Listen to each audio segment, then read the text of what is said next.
ঝালকাঠিতে ডাকাতির চেষ্টায় ব্যর্থ হয়ে বিএনপি নেতার বাড়িতে বোমা হামলা ও গুলি চালিয়েছে সন্ত্রাসীরা। এ সময় পুলিশ পথচারী সহ আহত হয়েছেন 7 জন। এখন পর্যন্ত কোনো সন্ত্রাসীকে আটক করতে পারেনি পুলিশ। জেলা শহরে আতঙ্ক সৃষ্টি। তথ্য অনুসন্ধানে মোহাম্মদ মোল্লা শাওন, ঝালকাঠি।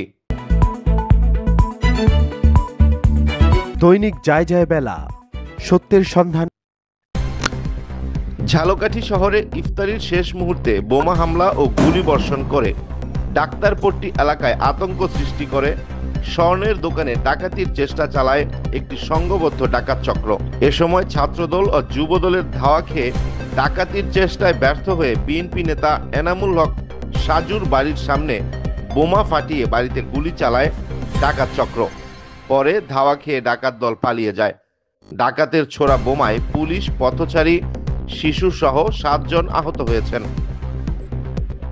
আহতরা হলেন ঝালকাঠি ডাক্তারপট্টি এলাকার মাহমুদুল হাসান আদিল, প্রণব কুমার নাথ ভানু, মানিক মালো, অজ্ঞাত এক শিশু এবং ঝালকাঠি জেলা পুলিশের এক কর্মকর্তা। এরা প্রাথমিক চিকিৎসা নিয়েছেন। রবিবার ঝালকাঠি শহরের ডাক্তারপট্টি সড়ক এলাকায় এমন চাঞ্চল্যকর ঘটনা ঘটেছে বলে তথ্য অনুসন্ধানে জানা যায়। প্রত্যক্ষদর্শীরা দৈনিক যায় যায় বেলাকে জানিয়েছেন, ইফতারের সময় ডাক্তারপট্টি এলাকায় একটি নীল রঙের পিকআপ গাড়িতে এসে বোমা ফাটিয়ে ডাকাতির চেষ্টা চালায়। এ সময় ঝালকাঠি জেলা ছাত্রদল ও যুবদল সম্মিলিত হয়ে স্থানীয় ব্যবসায়ীদের ডাক চিৎকার দিলে ছাত্র জনতার ধাওয়া খেয়ে ডাকাত দল পিকআপ থেকে বোমা নিক্ষেপ করে জনতাকে সরিয়ে দেওয়ার চেষ্টা করে ব্যর্থ হয়। পরে তারা বোমা ফাটিয়ে জনমনে আতঙ্কের সৃষ্টি করে ও বিএনপি নেতার বাড়িতে গুলি চালায়।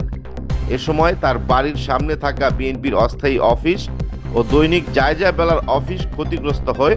হামলা চালিয়ে সন্ত্রাসীরা ফায়ার সার্ভিস মোড় হয়ে বরিশালের দিকে চলে যায়।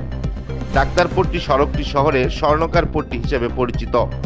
ধারণা করা হচ্ছে স্বর্ণের দোকান ডাকাতি করাই ডাকাত দলের উদ্দেশ্য ছিল।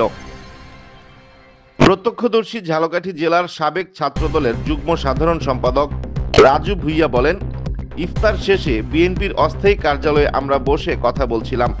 হঠাৎ করে বোমার আওয়াজ পেয়ে বাইরে বের হয়ে দেখি যে ডাকাত পড়েছে। এ সময় আমরা ধাওয়া দিলে একটি নীল রঙের পিকআপ নিয়ে সন্ত্রাসীরা আমাদের বাড়ির সামনে এসে গুলি চালায় এবং বোমা নিক্ষেপ করেন। আমরা আতঙ্কিত হয়ে পড়ি। লোকজন নিয়ে ধাওয়া দিলে এক ডাকাত চক্র আমাদেরকে পাল্টা ধাওয়া করে। আমরা রাস্তা ছেড়ে সরে দাঁড়ালে পিকআপটি শহরের ফায়ার সার্ভিস মোড় হয়ে বরিশালের দিকে চলে যায়। ঘটনার পরপরই ডাক্তারপট্টির সকল স্বর্ণের দোকান বন্ধ হয়ে যায়। ঘটনার কিছুক্ষণ পরে ঘটনাস্থলে আইন শৃঙ্খলা বাহিনীর অসংখ্য সদস্যরা অবস্থান নেয়। ঘটনাস্থল পরিদর্শন করেছেন জেলা বিএনপির সদস্য সচিব অ্যাডভোকেট শাহাদাত হোসেন। তিনি বলেন, আওয়ামী লীগের কথিত সরকারের মদদে দুর্বৃত্তরা দেশের আইন শৃঙ্খলা পরিস্থিতি অবনতি ঘটানোর জন্য এক ঘটনা ঘটিয়েছে এবং আমাদের নেতাকর্মীর বাড়িতে গুলি চালায়। সন্ত্রাসীদের দমন করার জন্য আমরা সর্বক্ষণ সাধারণ মানুষের পাশে আছি এবং ভবিষ্যতেও থাকব।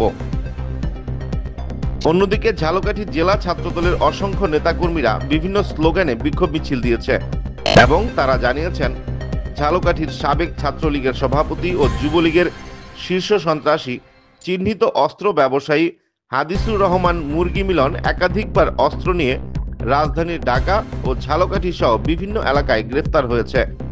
আমাদের ধারণা, ডাকাতির পরিকল্পনা ও বিএনপি নেতার বাড়িতে গুলি ও বোমা নিক্ষেপ করে শহরে আতঙ্ক সৃষ্টি করার চেষ্টা চালাচ্ছে ছাত্রলীগ ও যুবলীগের সন্ত্রাসীরা। এদিকে ঝালকাঠি জেলার সচেতন মহলের উল্লেখযোগ্য ব্যক্তিরা উল্লেখিত বিষয়ে পুলিশের ব্যর্থতা মনে করছেন।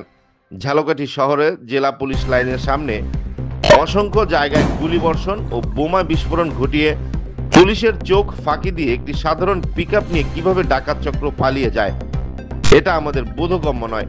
স্থানীয় সচেতন মহলের দাবি, অতি দ্রুত সিসি ফুটেজ দেখে হামলাকারীদের চিহ্নিত করে আইনের আওতায় আনতে হবে। ঝালকাঠি জেলা পুলিশ সুপার উজ্জ্বল কুমার রায় ও ঝালকাঠি সদর থানার ভারপ্রাপ্ত কর্মকর্তা মনিরুজ্জামান দৈনিক যায় যায় বেলা সহ একাধিক গণমাধ্যমকে জানিয়েছেন, ইফতারের পর কিছু দুর্বৃত্ত ককটেল জাতীয় কিছু ফাটিয়ে ডাকাতির চেষ্টা চালায়।